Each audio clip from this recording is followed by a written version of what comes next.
Okay guys, it's time to change out the rear shocks in the abandoned GX470. Got them all back here. Open this up. So hidden under a bunch of stuff, we have the Luftmeister shocks from Amazon. I hope these are the right ones that everyone's been raving about because the reviews look like it. We're gonna throw these things on and I'm gonna show you how.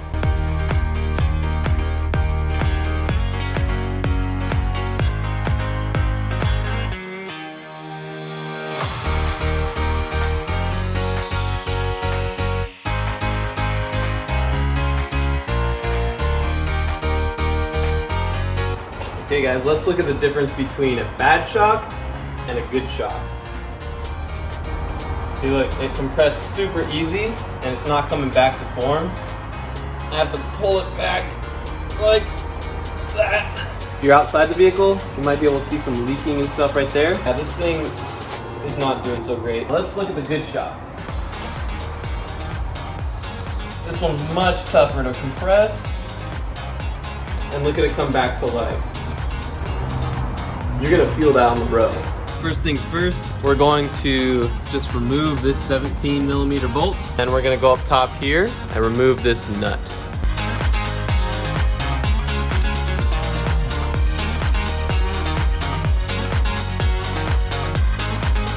I'm gonna move up top.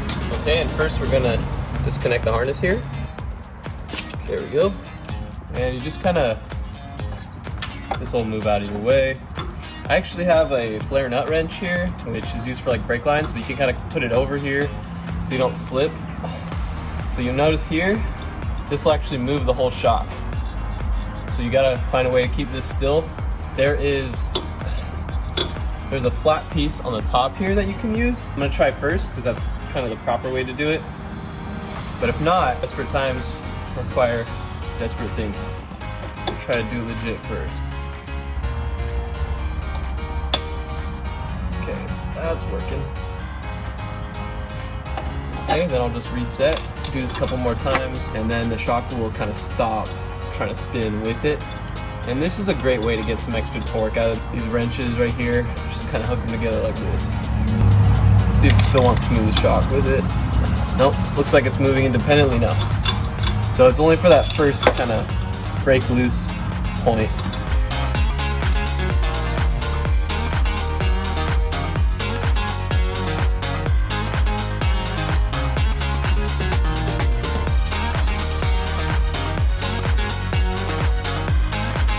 Looks like that's gonna come off now, finally. No, that's it.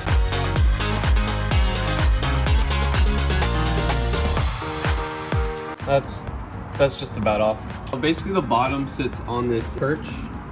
So use that while you compress this down. Just let it go down and then you can work on getting the bottom off.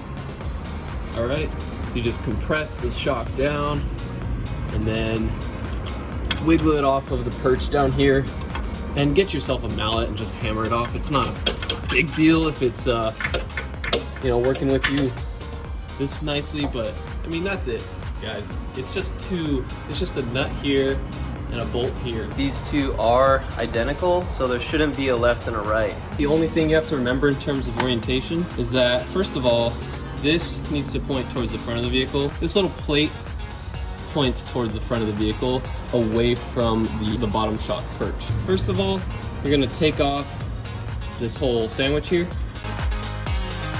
We're going to point this plate in the proper direction. Looks like I'm gonna need to rotate the top a bit.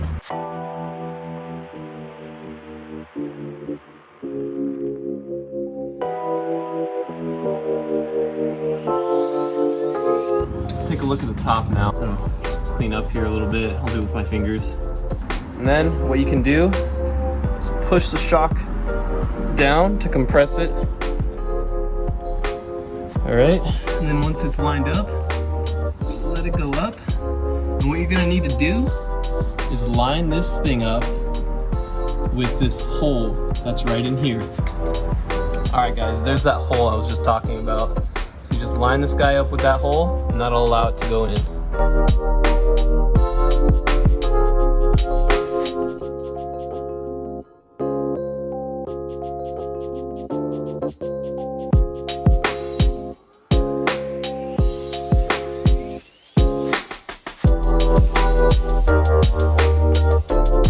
Okay, and you're just gonna torque the bottom shock bolt to 72 foot-pounds. And that should literally be it, guys.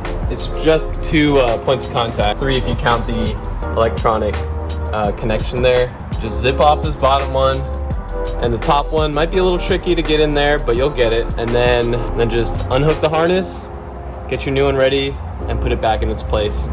That's how simple it is. If you know how to get the truck on some jack stands safely with a jack, then you can do the job. I'm gonna go to the other side and see if there's anything different that I can show you.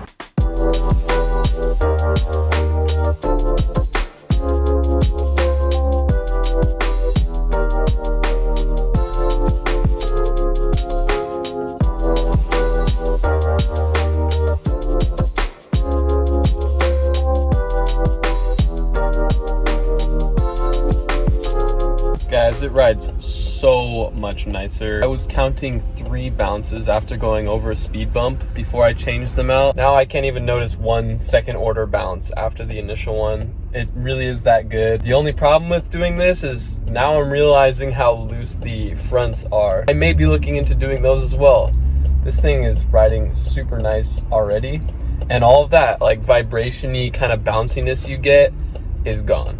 The rear of an IFS solid axle rear vehicle is very important to control, and I'm really realizing that now. Anyways, thanks you guys for watching. We'll see you later.